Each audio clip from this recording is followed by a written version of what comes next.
اپنی اس کمٹمنٹ کو علیم خان اور جہانگیر ترین کے ساتھ پورا کیا تو بیسیکلی ہمارا جو ووٹر تھا اس نے اس کو قبول نہیں کیا، تو وہ گھر سے نہیں نکلا، اور اس میں میرا خیال ہے کہ ہماری مجبوریاں تھی، ہماری پارٹی کی عادت یعنی کی ووٹرز کو commitment بھی تھی۔ اب سمجھ آنے لگی ہے آگے یہ جو منحرف اراکین ہیں ان کا آگے سیاسی ان کا مستقبل کوئی کیا ہو؟ مستقبل نہیں ہے۔ یہ جو ہے ایک 20 جو حلقوں میں ضمنی الیکشن ہوا اور اس میں لوگوں نے اس عمل پہ نفرت کا اظہار کیا ہے کہ آپ کسی بھی وقت اپنے اقتدار کے لیے یا ممبر صوبائی اسمبلی یا قومی اسمبلی بننے کے لیے آپ جو ہے کسی بھی پارٹی میں شمولیت اختیار کر لیں، تو اس کو یہ ایک اچھا سائن ہے۔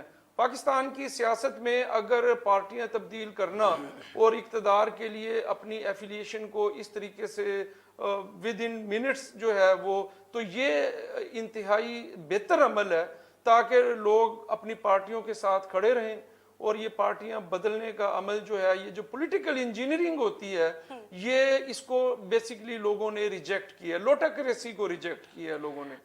ہارون صاحب، نون لیگ کا بیانیہ تھا کہ وہ مہنگائی کو ختم کریں گے، جس کی وجہ سے انہوں نے تحریک عدم اعتماد کو پیش کیا اور وہ ایک عینی طریقے سے انہوں نے حکومت گرائی اور اپنی حکومت بنائی، لیکن آپ یہ دیکھیں کہ نئی حکومت کے آتے ہی مہنگائی میں روز بروز اور مسلسل اضافہ ہو رہا ہے، کیا وجوہات ہیں اس کی؟ نئی حکومت کیا کرے؟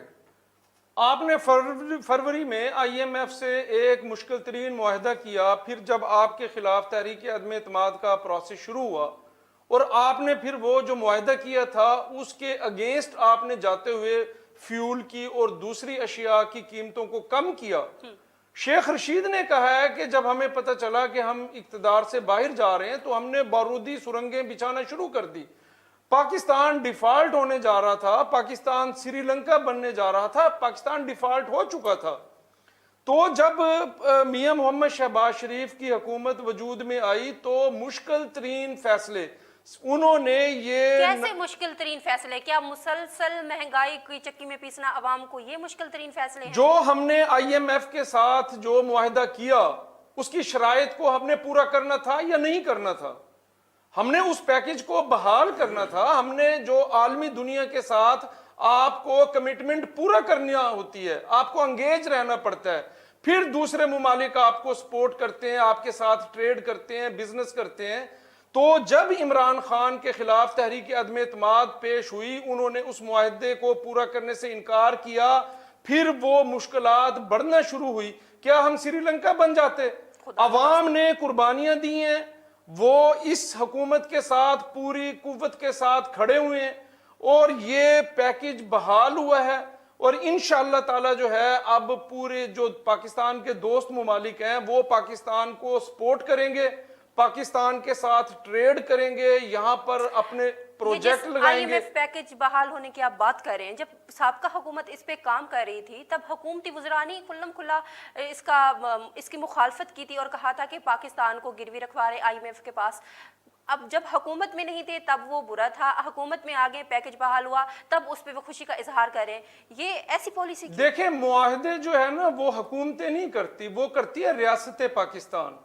عمران خان نے جو آئی ایم ایف کے ساتھ ایک مشکل معاہدہ کیا تب وہ پاکستان کا معاہدہ تھا۔ اچھا، آنے والی کوئی بھی حکومت ہوتی اس کو اس معاہدے کو پورا کرنے کے لیے ان تمام فیصلوں کو کرنا پڑتا جس سے پاکستان معاشی بحران سے نکلتا۔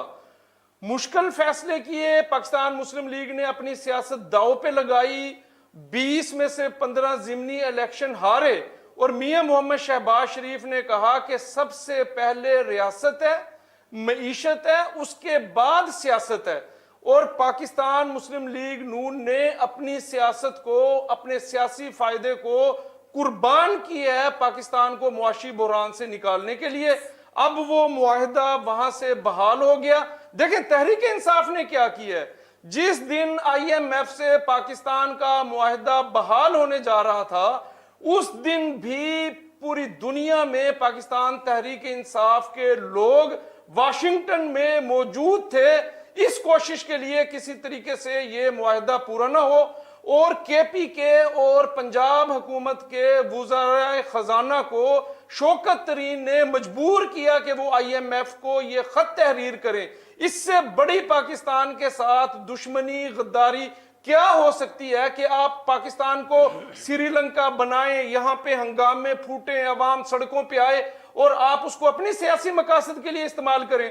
آپ اپنے اقتدار کے 10 لیے سال پہلے آپ کا ریاست کیا نہیں موقف تھی. ہے؟ میرا موقف یہ ہے کہ 10 سال پہلے یہ بھائی صاحب فرما رہے ہیں کہ ریاستیں فیصلہ کرتی ہے, حکومتیں فیصلہ نہیں کرتی, یہ IMF کے ساتھ معاہدے ریاست کرتی ہے. جو 3 سال تو حکومت رہی عمران خان کی, اس سے پہلے جو بجلی کے مہنگے معاہدے ہوئے, آج بجلی کا جو خمیازہ عوام پر بجلی کے بم گرائے جا رہے ہیں, وہ کس حکومت عمران خان کی وجہ سے گرائے جا رہے ہیں. بجلی مہنگی کرنے کے معاہدے کون کر کے گیا تھا؟ کس نے ریونٹل پاور پلانٹ لگوائے تھے, کنہوں نے یہ کام کیے تھے؟ وہ ریاست نہیں تھی اس وقت بھی ریاست تھی نا. کن کی ریاست تھی اس وقت؟ ان کی ریاست تھی. انہوں نے ریاست جو ریاست تھی اس نے 10 سال کے انہوں نے معاہدے کی. آج ملک میں گیس نہیں ہے, آج ملک میں بجلی نہیں ہے. بجلی کے اتنی زیادہ اس کی قیمت ادا کرنے کے باوجود آپ دیکھیں کہ بجلی نہیں آتی. 4 گھنٹے 6 گھنٹے لوڈ شیڈنگ ہونے کے باوجود بجلی نہیں آتی. LNG آپ نے امپورٹ نہیں کی. امپورٹ اس سے پہلے کیا ہوتا آپ نے امپورٹ آج نہیں آپ کی. دیکھیں رکشا پرسوں جو آپ رکشے والے LNG آپ نے امپورٹ نہیں کی. 50 سے زیادہ پاور پلانٹ بند پڑے ہوئے ہیں کلو اس کو LNG نہ ہونے کی وجہ سے. اب رکشے والا کیا کرے گا؟ غریب آدمی وہاں کہاں سے روزی کمائے گا؟ کیسے سواری اٹھائے گا؟ کیسے بچوں کو اسکول چھوڑے گا؟ وہ 400 روپے کلو CNG. اب رکشے والوں نے ہڑتال کی اگلے دن آپ کے ملتان شہر میں. وہ کیوں ہڑتال کی انہوں نے؟ اس پہ کیا کہنا ہے ہارون صاحب آپ کا؟ دیکھیں عمران خان نے اپنے 4 سالہ دور حکومت میں جتنی بیڈ گورننس کی ہے پاکستان کی تاریخ میں کسی نے نہیں کی. جنہوں نے 40 سال کی ہے وہ 4 اس سال معاملے کو بعد میں ڈسکس کرتے ہیں, لیکن یہاں پہ ہارون صاحب میرا آپ سے یہ سوال ہے کہ معروسی سیاست پہ جو ہم بات کر رہے تھے کہ شاہ محمود قریشی نے اپنی بیٹی کو ٹکٹ دے کر معروسی سیاست کو فروغ دیا ہے. ماضی میں بھی ایسا ہوتا رہا ہے کہ جو ہمارے یوسف رضا گیلانی ہیں انہوں نے بھی ٹکٹ دیا, کوئی سیٹ نہیں نکال سکے. آگے جا کے آپ کو کیا لگتا ہے کہ عوام اس کو ریجیکٹ کر چکے ہیں؟ دیکھیں عوام کا جو بنیادی مسئلہ ہے وہ ہے مہنگائی. عوام کا بنیادی مسئلہ ہے ریلیف. اس وقت پاکستان کی جو عوام ہے وہ انتہائی قسم پرسی کی زندگی گزار رہی ہے. لوگ اتنے پریشان ہیں کہ شاید ہی آج سے پہلے ہوئے ہوں. مہنگائی نے, بجلی نے, اشیاء خوردونوش کی قیمتوں نے اور اس کے بعد فیول پرائسز نے جو ہے عوام کی کمر توڑ دی ہے. اس وقت عوام کا بنیادی مسئلہ یہ ہے کہ کسی نہ کسی طریقے سے مہنگائی کو کم کیا جائے تاکہ وہ کچھ سکون محسوس کر سکیں. اس وقت یہ ہمارے سیاستدان جو ہے ان کا یہ انتہائی افسوس کے ساتھ کہا جا سکتا ہے کہ ان کا کوئی معاملہ نہیں ہے مہنگائی کے ساتھ, ان کو کوئی احساس نہیں ہے اور کوئی فکر نہیں ہے ان کو.